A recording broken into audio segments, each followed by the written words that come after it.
बन्नू में security forces ने 3 दहशतगर्द हलाक कर दिए। कार्रवाई के दौरान 9 ख्वारिज जख्मी भी हुए।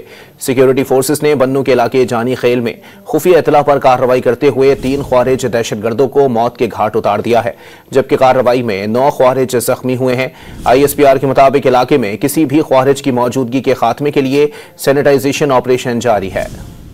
बन्नू में सिक्योरिटी फोर्सेस ने 3 दहशतगर्द हलाक कर दिए। कार्रवाई के दौरान 9 ख्वारिज जख्मी भी हुए। सिक्योरिटी फोर्सेस ने बन्नू के इलाके जानी खेल में खुफिया इतला पर कार्रवाई करते हुए 3 ख्वारिज दहशतगर्दों को मौत के घाट उतार दिया है, जबकि कार्रवाई में 9 ख्वारिज जख्मी हुए हैं।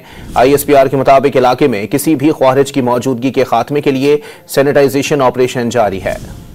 बन्नू में सिक्योरिटी फोर्सेस ने 3 दहशतगर्द हलाक कर दिए। कार्रवाई के दौरान 9 ख्वारिज जख्मी भी हुए। सिक्योरिटी फोर्सेस ने बन्नू के इलाके जानी खेल में खुफिया इतला पर कार्रवाई करते हुए 3 ख्वारिज दहशतगर्दों को मौत के घाट उतार दिया है, जबकि कार्रवाई में 9 ख्वारिज जख्मी हुए हैं। ISPR के मुताबिक इलाके में किसी भी ख्वारिज की मौजूदगी के खात्मे के लिए सैनिटाइजेशन ऑपरेशन जारी है।